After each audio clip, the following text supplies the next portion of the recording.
Hey guys! So January just ended and thank God that was one hell of a month.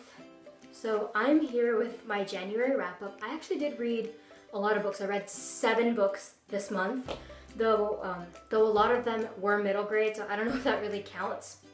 But I'm kind of proud. I'm a little ahead of my reading goal, which is 52 books a year, which is a book a week. And I did get to 7, so on track. Woo! I thought it'd be completely done by now, but okay, let's get on with my wrap-up. Okay, so the first book I read this month was actually a reread. It was When Dimple Met Rishi by Sanya Menon. I did a full review of this book. You can probably find a link to that down in the description or in the card thing above. This is a YA romance about Dimple Shah and Rishi Patel. These two are recently graduated high school students who find out that their parents have set up an arranged marriage for them. Rishi is completely for this. Dimple is completely against this, and amazing cuteness ensues. I gave this book, I think 5 stars just because I really liked it. I won't go into too much detail. There's, the full 11-minute long video I did on that, which I'm sorry about, by the way. So because I did a whole review on it, I'm just gonna move on to the next book. The next book is Lady Night, the 4th book in the Protector of the Small series by Tamara Pierce. So this book is the last book in the series, and telling you the plot would kind of give away the whole series, so I'm gonna tell you the plot of the miniseries as a whole. So the Protector of the Small follows Kelladry of Mindolin, who is a young girl who is trying to be a knight in a nation that had only recently allowed women to start becoming knights. And she's the first one to go through the training regimen. And she is put on this sort of probation, even though the law states that women are completely allowed to become knights now. She is put on a sort of probationary period. And the training instructor, Lord Wilden, they call him the Stump. But he is a conservative, which means he doesn't approve of change, he doesn't approve of women starting to join as knights for the realm. And so, as the other boys make her life difficult, you get to go through and follow her journey and see all of these different milestones in her life. This is actually the 3rd miniseries in a larger series by Tamara Pierce called the Tortall Universe.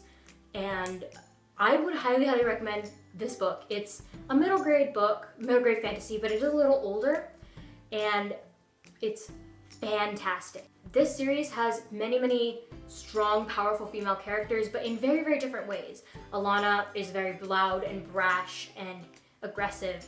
Kel, on the other hand, is kind of softer, very powerful, physically still, but a lot more calculative and calm, I guess. Dane, on the other hand, is not really a fighter, but she is very kind and passionate, and she has the ability to speak to animals. So even though she's very powerful in that sense, she's she comes from more of a humble background, and it shows so many different perspectives on this one realm, and it focuses on women, and it's so progressive, actually, considering when it was written. And Tamara Pierce is constantly updating the story. For example, Kelladry has been confirmed asexual by Tamara, and that's amazing. That's so cool, and I love that when authors do this, so I would highly recommend reading the Tortall series. The next book I read were 2 books by the same author. I recently rediscovered Gail Carson Levine. I reread Ella Enchanted a little while ago, but I reread Ella Enchanted all the time, so that's really not saying much. But I remembered how much I loved her before, and I picked up 2 books from her. The Two Princesses of Bamar, which is this sort of fantasy universe. It's a pretty quick and easy read. This is the story of 2 sisters who are both princesses. Meryl is a very strong, adventurous. She wants to go out and fight dragons and do all these cool things. Addie is afraid of everything. And when her sister Meryl falls sick to this illness called the Grey Death, which they don't have a cure for, Addie must go out and try and find a cure to cure her sister's illness. And it's super cute. If you like middle grade fantasy, I would highly recommend. Gail Carson Levine's writing is really quirky and unique, and She puts a lot of twists on classic stories that you wouldn't really expect, which brings me to the second book I read from her this month, which is called Ever. It's not one of her most highly rated books, but I really remember reading it a long time ago, and I decided to reread it. And I realized this time that it is a retelling of the Eros and Psyche myth, and I was so excited. It's so cool. So if you don't know about the Eros and Psyche myth, I might leave a link to like a wiki page because I don't know how to explain it. It's a really long myth. But the book Ever is based on this character Olus, who is a god. So he is the Akan god of the winds, and he wants to be more close to mortals, so he goes out into the mortal world as a shepherd, and he gets really close to this one family, and through this like series of events, their daughter is meant to be sacrificed to that land's god. Not the land that he's in, but like the other land that he has traveled to. And Olus has fallen in love with this girl whose name is Kezi, and he wants to save her life. And he knows that the only way to save her life, because her parents are still very devout, is to basically she gets to become a god. And they go through all these trials, and it's a really, really cool retelling, and the romance was pretty cute, actually. And so if you like fantasy in general and don't really want to pick up like one of those like thick, heavy fantasy books right now, middle grade fantasy is an amazing place to start, and I actually have a lot of recommendations for that. But I would highly recommend anything Gail Carson Levine has ever written. The next book I read was a recommendation from Christine at Turning Page 52, and it is a piece of Japanese literature called The Housekeeper and the Professor by Yoko Ogawa. And this is the story of this woman who is a housekeeper. She works through an agency and is one day assigned to this professor who has, through some accident, had a condition where after 80 minutes, his brain will reset and he won't remember anything. So every day, she must reintroduce herself. And this professor is a maths professor, and he's very, very passionate about math. And this book weaves math and love and Karen into one story, and it's so beautiful. I give it 5 stars on Goodreads. I listened to it on audiobook, and it was a really good audiobook. It made me like math, like made me excited about math. Like, that's almost impossible. And this book did it, and it was so beautifully written. I don't really know how to describe it. Japanese literature has this vibe that's just like, if you like sort of slice of life books that make you feel calm and reflective, definitely recommend The Housekeeper and the Professor by Yoko Ogawa.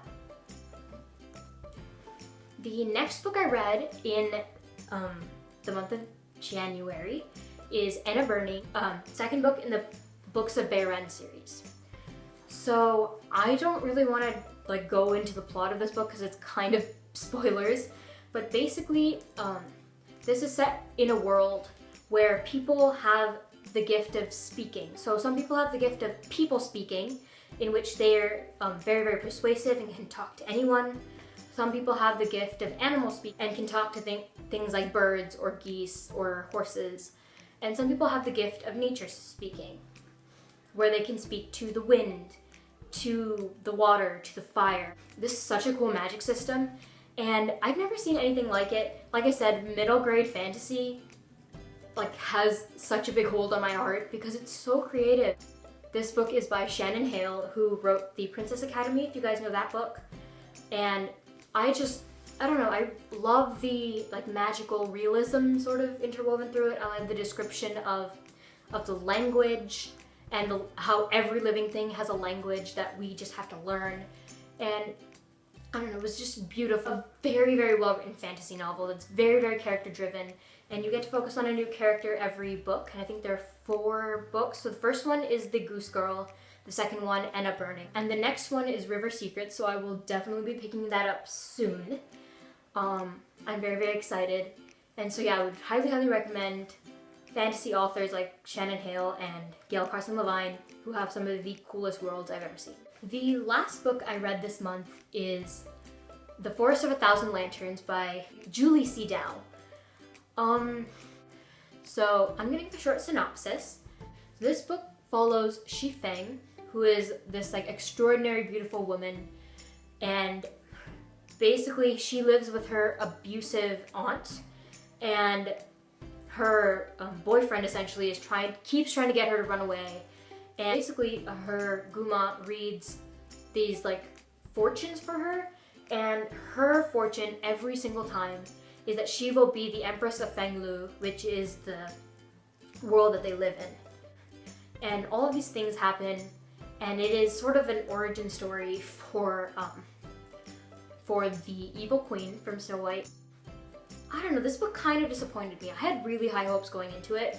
It was like everything I could ever want in one book. It had fantasy, a Snow White retelling, which is always awesome, a villain origin story, and it's set in an East Asian fantasy world, which is so cool. But the story beats always felt a little bit cliche, sort of. I don't know about cliche, but they felt very predictable. I know it is like a retelling, so you know what's gonna happen, but there's so many different ways they could have mixed stuff in that wouldn't have made it feel a little bit boring or like sluggish reading through it. There was one bit in the middle that I really, really loved, but the beginning and the end were really, really slow going. If you still want to read it, I wouldn't stop you. I wouldn't go into it with as high hopes as I did, which I think sort of ruined the book for me. Alright guys, thanks for watching. If you liked the video, please leave a like or a comment down below. And if you want to see more bookish content from me, please subscribe to this channel. Bye! So I've refilmed this bit 3 times. First, the camera stopped recording. Second, I rambled on for too long and it was like completely unusable. Third time, I'm trying to film it and I deleted it by accident. So you know what? I don't care, I'm gonna cut it out. And I just want you guys to know that I had a segment where I talked about the current books I'm reading, but I no longer have the willpower to film it.